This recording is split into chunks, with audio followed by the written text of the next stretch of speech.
Give your goals purpose. Answer both questions. What do I want? That's the object. And the second question, what for? That's purpose.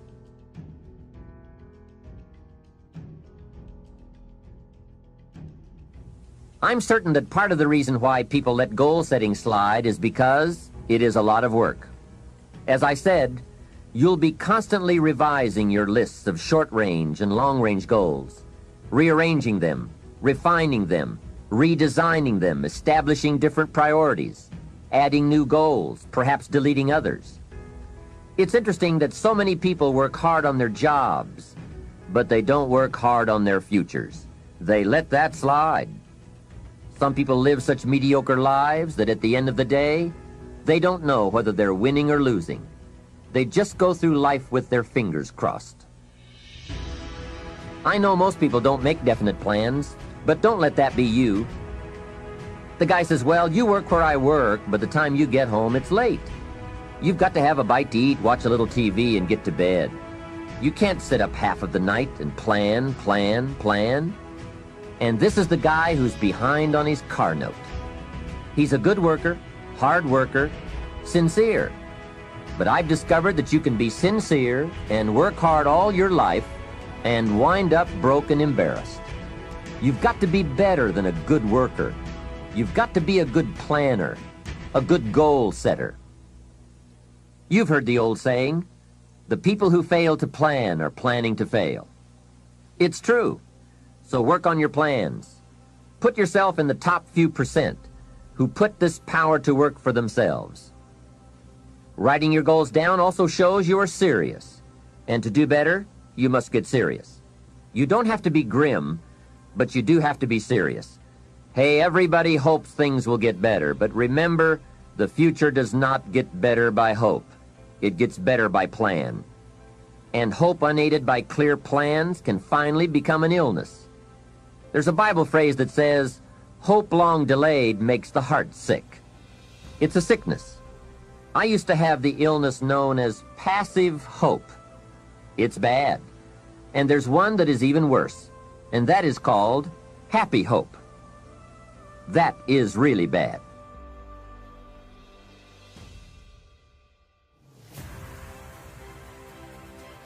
Understand that your goals, whatever they are affecting you all day long. Your goals affect your handshake, your attitude, how you feel. Your goals affect how you look, how you dress, how you walk, how you talk, all day, every day. Your personality, conversation, activity, it's all affected by your goals.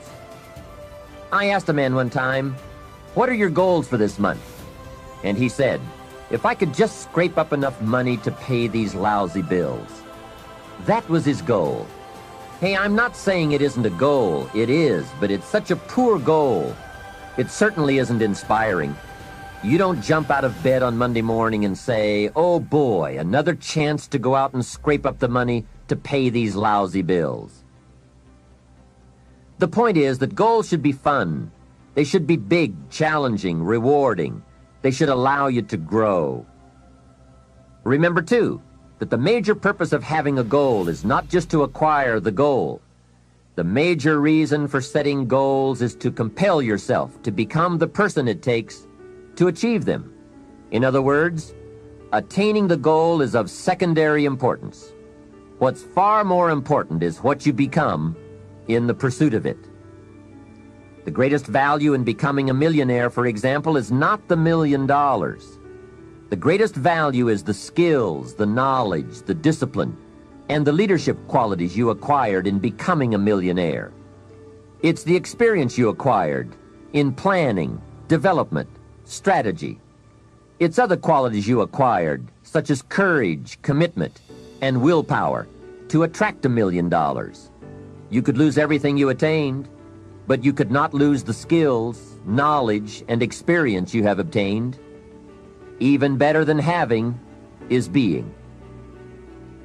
Here's a most important question to spend some time answering. What kind of person will I have to become to get all I want? Write down a few thoughts on that. Write down some skills you'll have to develop, for example. and some of the things you're going to have to learn. Just spend a little time writing a few sentences on this. What kind of person will I have to become to get all I want? The answer to this will give you some personal development goals. Remember that income does not far exceed personal development. All of us have to do this kind of self-examination.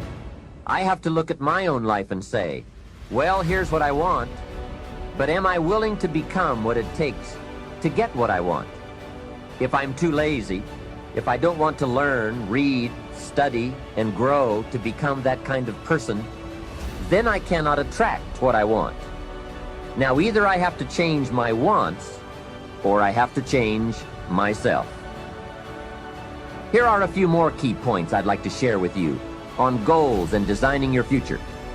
First, if you don't right now feel as if you're equipped to get all you want, just remember, ability will grow to match your strong dreams. That's why the goal-setting process we've discussed is so important. The more you work on this, the more ideas you will get on how you can change, how you can grow. I am nowhere near the person I was when I met Mr. Schoaf 25 years ago. I'm not that person anymore. I've changed. There's nothing you can do about the past, but you can do a great deal about your future. You don't have to be the same person you were yesterday. You can make changes in your life, absolutely startling changes, in a fairly short period of time. You can make changes you can't even conceive of now, if you give yourself a chance. Your abilities will grow.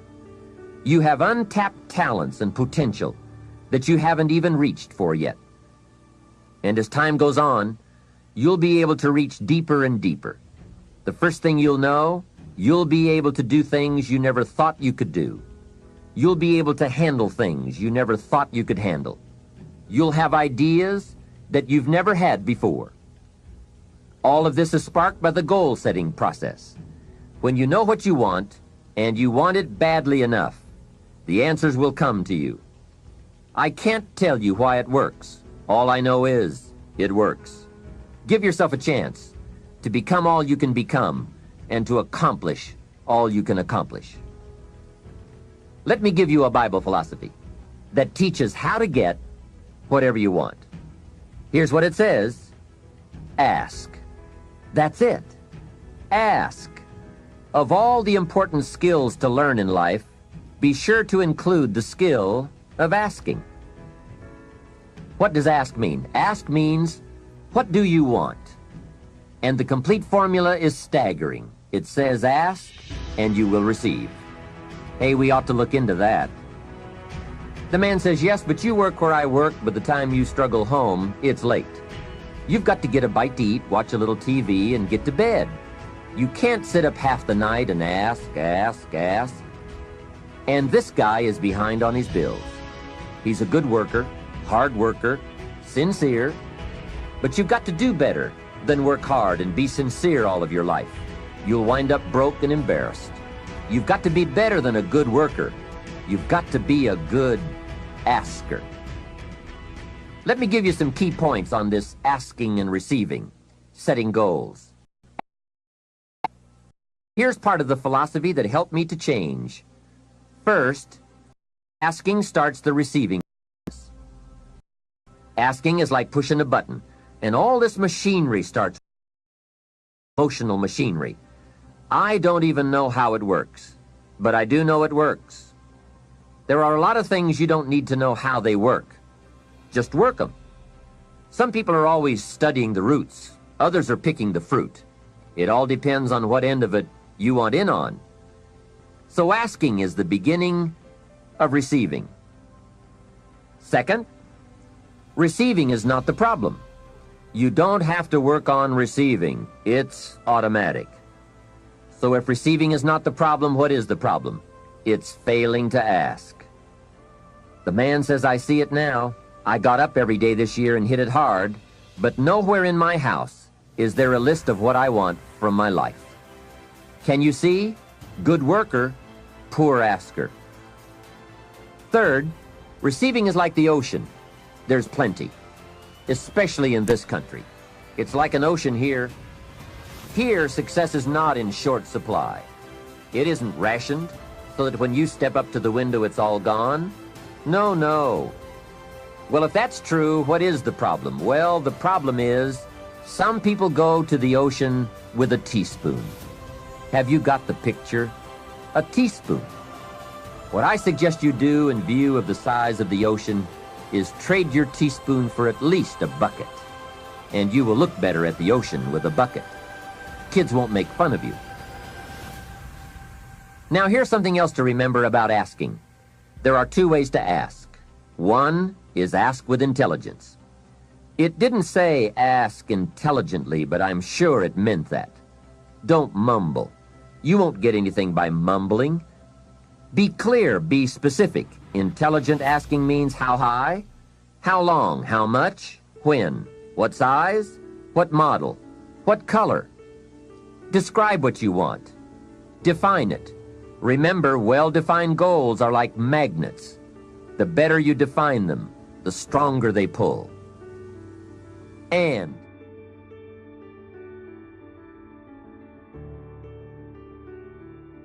give your goals purpose.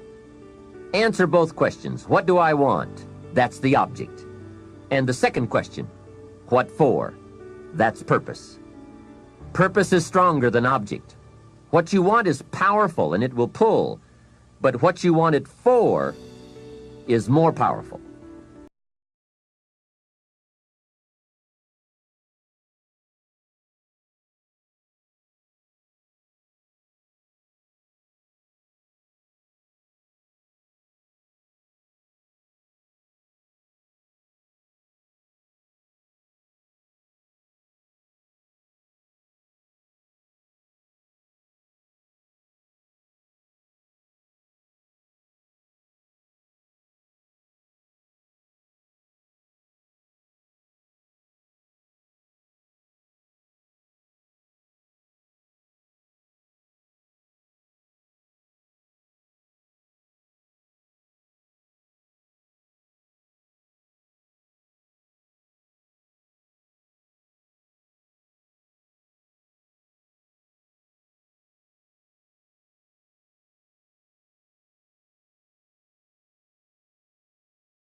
And appropriate time. Don't let one year just blend into the next. Keep an eye on your own seasons, lest you lose track of values and substance.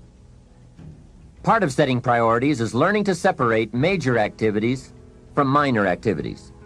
This is a whole skill in itself, but once you have learned it, it will pay dividends you won't believe. So learn to put everything on your mental scales to be carefully weighed before you spend time or money. And here's a good question to constantly ask. Is this a major or a minor? By asking that question, you will reduce the amazingly natural tendency to spend major time on minor things. In sales training, we are taught that major time is the time spent in the presence of the prospect, while minor time is the time spent on the way to the prospect. If you're not careful, you will spend more time on the way to than in the presence of. So in sales, we teach, don't go across town till you've gone across the street. Wouldn't it be wise to make an evaluation if you're in sales and ask, how much time am I spending in the presence of, and how much time on the way to? Majors and minors. What a great discipline to exercise. It also reads, don't spend minor time on major things. It's easy to get values mixed up. The man spends 3 hours watching television and only 30 minutes playing with his kids. Something is probably out of line there, right? It also reads, don't spend major money on minor things. If you spend more on candy than on audio cassettes like this, or books, that would be foolish, right? Here is a great goal-achieving tip. Don't mistake movement for achievement. It's possible to be busy all day, come home exhausted, and only then realize that very little of your day consisted of productive activities in the pursuit of your goals. Don't get faked out by being busy. The man says, I've been going hard all day. I've really put in the hours and the effort. But here's the major question. Doing what? It isn't going hard all day that counts. It's the doing what, the value that counts. Another essential is concentration. This is one of those difficult things, especially in a society where there are so many voices asking for our attention. The television voices, the radio voices, your family voices, the friends' voices, social voices, business voices, advertising, commercials. Isn't it amazing? You can turn off the television and the commercials keep running. How do you turn them off in your mind? That is the challenge to be mastered. The best use of time comes from putting plenty of value in it, and concentration means you take that challenge seriously. It's called careful investment for maximum results. Concentration. The big sports stars will tell you the cost of not concentrating.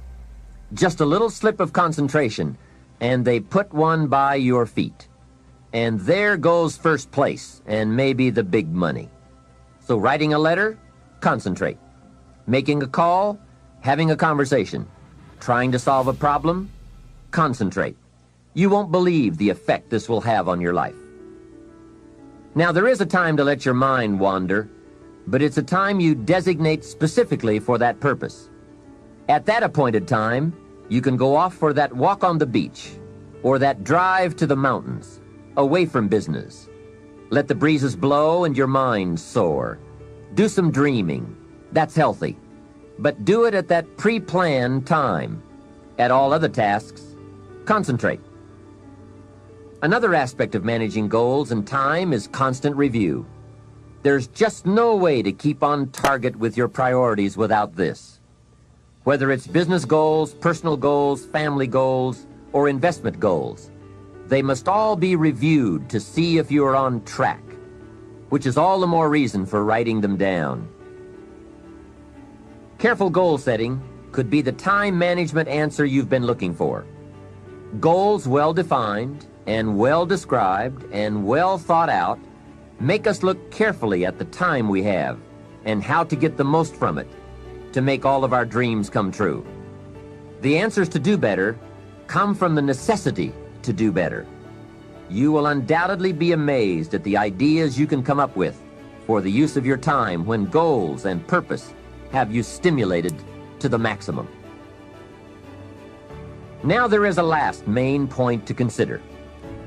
You won't get everything you want. What a statement to make after studying how to get whatever you want. But you won't get everything you want, and the reason is, it's not that kind of planet. Sometimes it's going to hail on your crop and rain on your parade. I'm sure you are very well aware of this. But in my opinion, if you work the system I've just shared with you, you will get more than plenty. More often than not, you will get what you want. Those are good odds.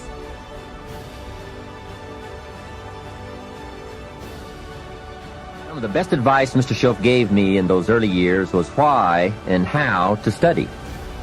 That's a key word for life change, study. If you wish to be successful, study success. If you wish to be happy, study happiness. Happiness is not an accident. It is first a study and then a practice. If you wish to be wealthy, study wealth. Would you like to guess how many people make wealth a study? Right, very few. Surely, since wealth and happiness and success are all values to cultivate, you would naturally assume that most people would make a careful study of them. Why they do not is yet another example of those aspects of life that fall into the category of mysteries of the mind. Remember, major keys to your better future are going to be ideas and information.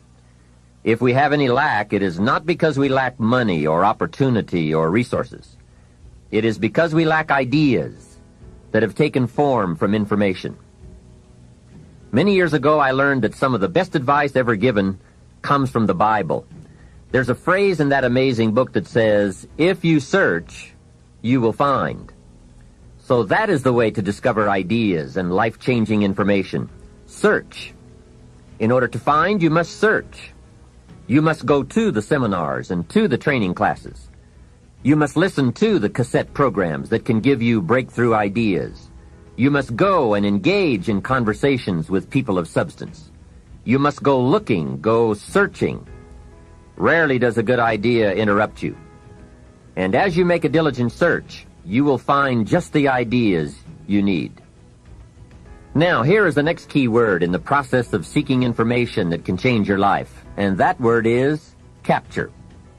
When you find a good idea, capture it. Don't trust your memory. Capture everything. Write it down. Record it. This is one of the reasons why we have put this program on cassette tapes, to capture the ideas. As a serious student of wealth and happiness, I would encourage you to make use of a journal as a gathering place for all the ideas that come your way. I consider personal journals to be one of the 3 treasures a wise person will leave behind. Here are those 3 treasures. One is your photographs. Take a lot of pictures. Being able to capture the event in a fraction of a second is a phenomenon of the 20th century, and how easy it is to take phenomena for granted. I've gone to Taiwan to lecture 3 times in the last 3 years.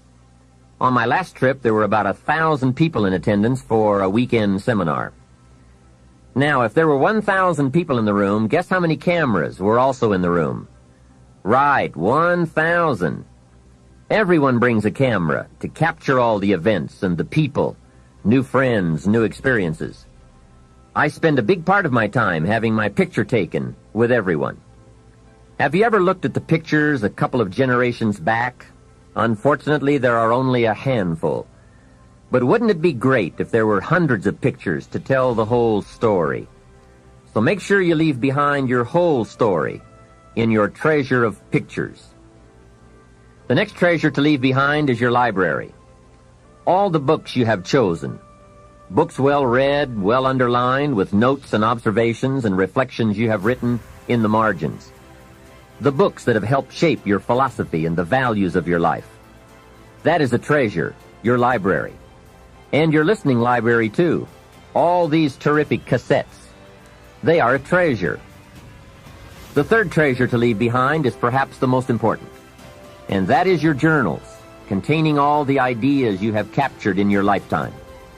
Business ideas, social ideas, culture ideas, investment ideas, lifestyle ideas. Can you imagine the value these journals would have? They will certainly be more valuable to leave behind to your children than your couch. So, get serious about your search for information and ideas, and about leaving that information behind for future generations. Here is the next key word for expanding your life for the better. That word is review. Go back over all your life experiences. Learn a skill called reflection. Pondering life's events with the intent of learning, That is so important. I call it running the tapes again. The events of your life are some of the best sources of information. Don't merely go through your days, get from your days. Be aware of what's going on around you so that you will drive the grooves in the record of that day deep into your consciousness. Here are some good times to reflect. First, at the end of the day, take a few minutes and go back over your day, where you went and what you did and what you said.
That's how life can become productive and exciting. Not just living one more year, but gathering up the years and investing them in the next one. By reflecting, you can gather up all the conversations you have ever had and invest all that you have learned and all that you have felt in the next conversation. Gather all your experiences and invest all that you have learned and felt in your next experience. And the more value, the more substance, the more information, the more wisdom you can gather from all of your yesterdays, the more exciting your future becomes. Probably all of us already know all that we need to know in order to make our lives turn out the way we want, except for one thing: how to gather what we've learned in order to invest it in what we want to become. So start a new discipline that can lead to wealth and happiness. Find out how things work. Never let it be said you didn't find out. Now let me give you a qualifying phrase. You may not be able to do all you find out, but make sure you find out all you can do.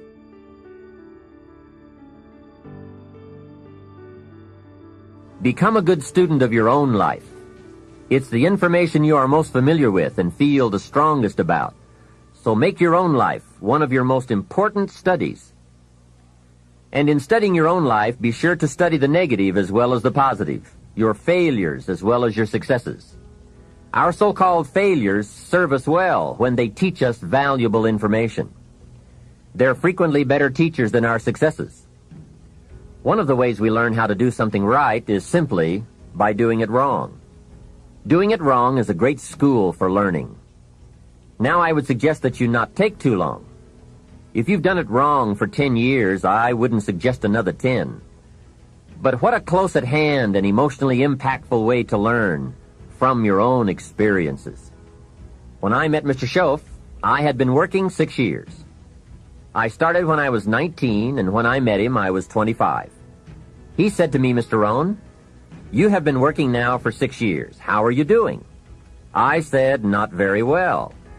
He said, "Then I suggest you not do that anymore." 6 years is long enough to operate the wrong plan. Next he asked, "How much money have you saved in the last 6 years?" I said, "Not any." He said, "Who sold you on that plan 6 years ago?" What a fantastic question. Where did I get my present plan that wasn't working well? Hey, everyone has bought someone's plan. The question is, whose? Whose plan have you bought? Now, those initial confrontations as you come to grips with your own past experiences may be a little painful at first, especially if you have made as many errors as I did.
If you're broke, it's a good place to start. But here is all I ask, just 30 minutes a day. That's all. Stretch it to an hour if you can, but at least 30 minutes. Half rich isn't bad. 30 minutes. Hear or read something challenging, something instructional, at least 30 minutes a day. And here's the next key. Every day. Don't miss. Miss a meal, but not your 30 minutes. Hey, you can get along without some meals, but you can't get along without some ideas, examples, and inspiration. There's a Bible phrase that says, humans cannot live on bread alone, or food alone. It says the next most important thing to bread is words. Words nourish the mind. Words nourish the soul. Humans have to have food and words to be healthy and prosperous. Make sure you have a good diet of words.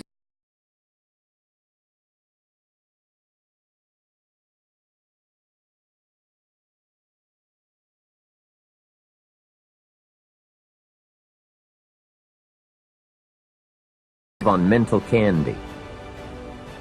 Here is a thought. Why not call tapping the treasure of ideas? That's it. Tapping the treasure of ideas, like you're doing with this program. And if somebody's got a good idea for not tapping the treasure of ideas for at least 30 minutes every day, or spending the money and getting the books and cassettes, I'd like to hear it. Some excuses you wouldn't believe. I say, John, I've got this gold mine. I've got so much gold, I don't know what to do with it all. Come on over and dig. John says, I don't have a shovel. I say, well, John, get you one. He says, do you know what they want for shovels? Hey, invest the money. Get the cassettes and books. The best money you can spend is money invested in your self-education. Don't shortchange yourself when it comes to investing in your own better future. Mr. Schoaf got me started on my library when I first met him. He said to me, become self-educated. Standard education will get you standard results. Check those numbers and see if that's what you want. And if it isn't, if you want something better than standard, you must become self-educated. So I went to work on my library, and I now have one of the best. Schoaf recommended a couple of books in particular to get me started. Now, I had a Bible, that's 66 books, so that was a pretty good start, and my parents saw to it that I had a good study of the Bible. But the first book Mr. Schoaf told me to get was the book Think and Grow Rich by Napoleon Hill. If you don't already have it, it's a great one to add to your library. Earl Nightingale has put it on cassette. The title should intrigue you, Think and Grow Rich. I read it several dozen times. Schoaf said repetition is the mother of skill. And if you could have seen my bank account at the time, you would have known I needed lots of that kind of repetition. Some of the ideas in that book made major changes in my life. As I look back now, the book was worth thousands, and I bought it for pennies. I learned a very valuable lesson. There can be a great deal of difference between cost and value. Before I met Mr. Schoaf, I used to ask, how much does it cost? After I met him, however, I soon learned to ask, how much is it worth?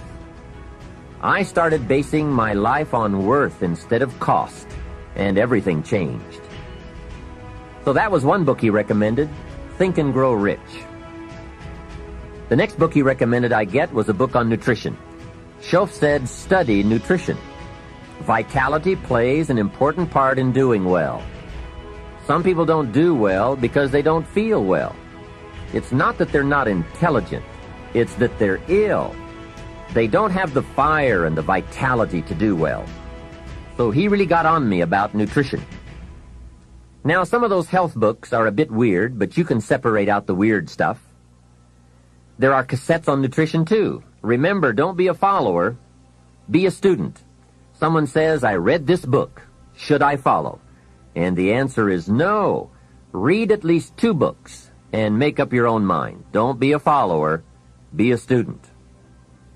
So take care of yourself. There's a Bible phrase that says, many times the spirit is willing, but the body's weak.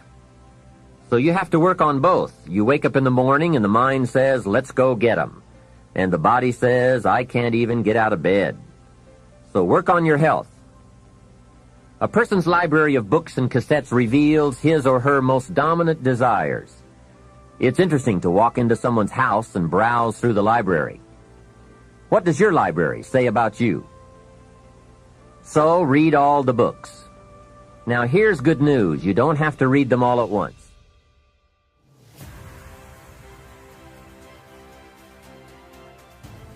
Try this. 2 books a week. In 10 years is 1,000 books. If you read 1,000 books in the next 10 years, do you think they would greatly influence all the dimensions of your life? The answer is, of course. Well, here's what's exciting. It's only 2 books a week. However, I would suggest if you haven't read 2 books a week for the last 10 years, you are about 1,000 books behind. Can you imagine the incredible disadvantage it will be 10 years from now to stride into the marketplace 1,000 books behind? For some confrontations, you won't be a match. And for some opportunities, your knowledge will be too lacking. For some values, your philosophy will be too shallow. Missing skills, missing knowledge, missing insights, missing values, missing lifestyle. It could happen if you don't read the books. Remember, the book you don't read won't help.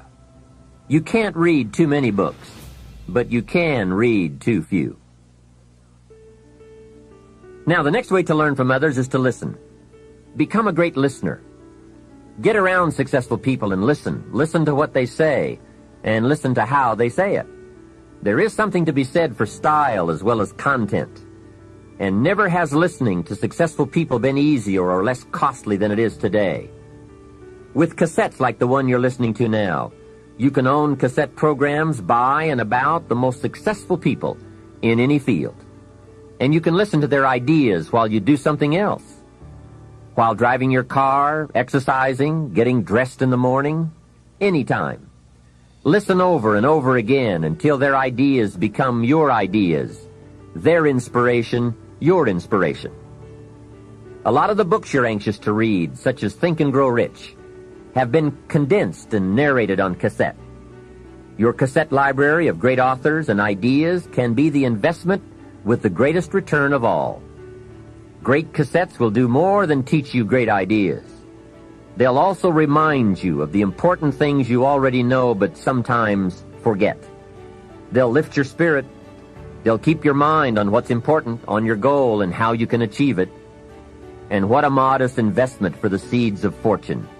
Ideas well written, well spoken, well received, well learned, and well invested can be your driving life force for wealth and happiness. Here's another way to succeed by listening. Choose a really successful person and take him or her out to dinner and listen. Ask questions and listen. If a man is poor, he can really help himself by taking a rich person out to dinner and listening. Spend $50, $60, $80, or $100. Go for the full 9 courses. Start with the hors d'oeuvres. Ask questions.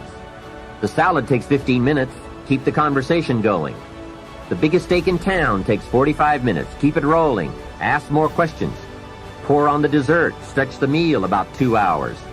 See, if you get someone successful to eat and talk for 2 hours, he or she may drop ideas in your lap that could change your life. Multiply your income by 2, by 3, by 5. But you're right. Poor people don't usually take rich people out to dinner. That's the problem. The man says if he's rich, let him buy his own dinner. I'm not coming up with any money. And besides, if you worked where I work, by the time you struggle home, it's late. You've got to have a bite to eat, watch a little TV, and get to bed. You can't spend all that time trying to find a rich man to feed. And this man's behind on his installment payments. Behind. He's a good worker, hard worker, sincere. But remember, you can work hard and be sincere all your life and wind up broke and unhappy. You've got to be better than a good worker. You've got to be a good listener. The third way to learn from others is to observe. Watch what successful people do. Here's why. Success leaves clues. Watch how the man shakes hands.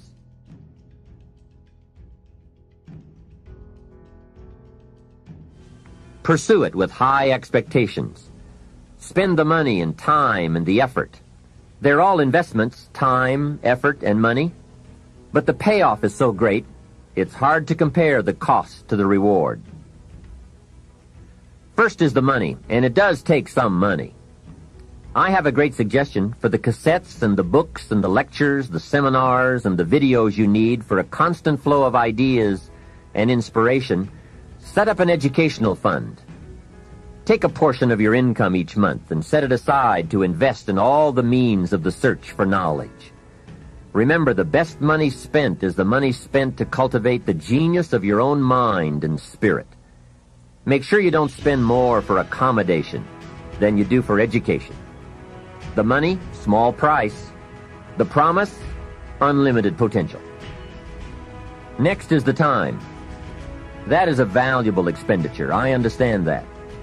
To ask people for their money, that's one thing, but to ask them for their time, that's a major request. But I don't know any shortcuts to this.